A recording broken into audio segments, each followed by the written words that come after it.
Salam sejahtera dan salam Melaka Maju Fasa 2. Saya Azizul Hanafi, Melaka TV.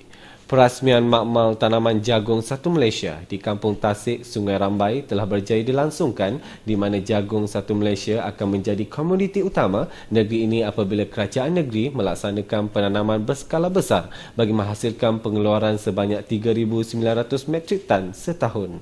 Esko Pertanian dan Pembangunan Usahawan Datuk Hassan Rahman berkata, permintaan terhadap jagung hybrid teknologi N28 semakin meningkat selepas diperkenalkan tahun lalu. Katanya lagi, ia sekaligus mampu menghasilkan pendapatan yang lebih menarik kepada petani yang menyertai projek berkenaan.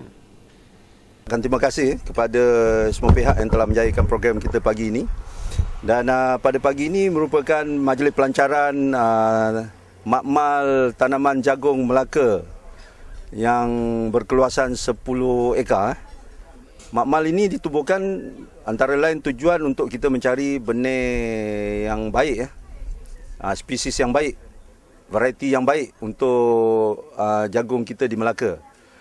Untuk kita perkenalkan ke tempat-tempat lain, bukan sahaja di Malaysia, bahkan di peringkat antarabangsa. Kerana pasaran jagung begitu hebat, kita mendapat demand yang begitu tinggi daripada negara China dan beberapa negara lain di dunia, termasuklah pasaran tempatan yang kita tidak dapat penuhi disebabkan oleh masalah tanah dan juga varieti yang kurang memberansangkan.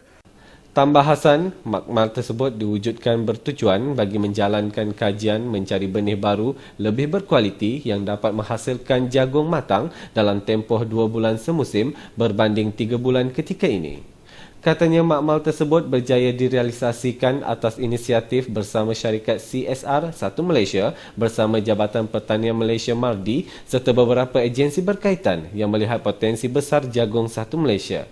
Beliau juga yakin kajian terhadap benih baru yang dapat mengeluarkan hasil dalam tempoh singkat akan mendorong usaha menjadikan jagung sebagai tanaman nombor 1 di negeri ini.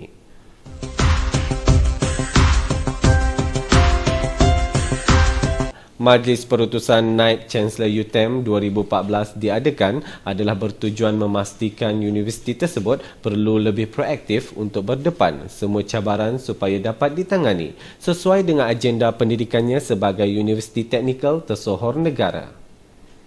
Naib Chancellor UTM Profesor Datuk Dr. Ahmad Yusof Hassan berkata, warga universiti perlu bersedia melaksanakan strategi yang dirancang sehingga tahun 2020 termasuk membina agenda tahunan berimpak sebagai fokus utama yang perlu diberi perhatian.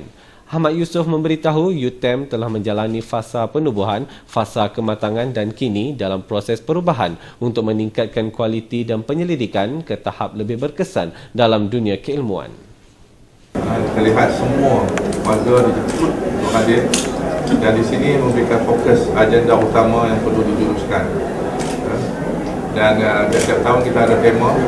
Tahun ini tema sengaja dipilih untuk terus merintis mendepani cabaran arah semantap.